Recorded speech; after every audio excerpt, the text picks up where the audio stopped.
Il y a eu des discussions auxquelles ont participé les Américains, les Saoudiens, les Jordaniens et les Émiratis. Selon des sources arabes citées par la 12e chaîne israélienne, l'une des options envisagées, ce serait d'abord le retrait de la gestion de la bande de Gaza au Hamas, à l'OLP, à l'autorité palestinienne. Première étape, au préalable, une reconnaissance internationale d'un État palestinien à Gaza qui serait annoncée.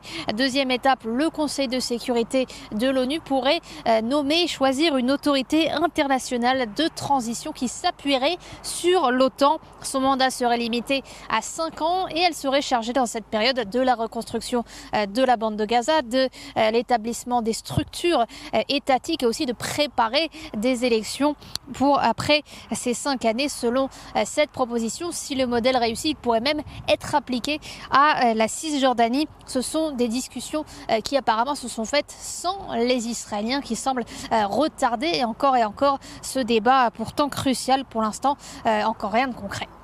Rien de concret, d'autant qu'Israël n'a pas rempli ses 2 missions, c'est-à-dire récupérer les otages, et également détruire le Hamas. Sur le terrain, justement, les opérations israéliennes se poursuivent, notamment dans le centre du territoire palestinien. Oui, il y a un communiqué de Tsahal qui a été publié il y a quelques minutes. On apprend que dans cette zone du centre où opère la division 162, ces dernières heures encore, plusieurs terroristes ont été éliminés, plusieurs infrastructures terroristes détruites. L'aviation israélienne a aussi attaqué dans cette zone du centre de la bande de Gaza plusieurs rampes de lancement de roquettes, des roquettes qui étaient prêtes à être tirées vers Israël. On sait qu'hier après-midi, encore 2 roquettes avaient été tirées sur la localité de Niram, qui est toute proche de Sderot, là où on est.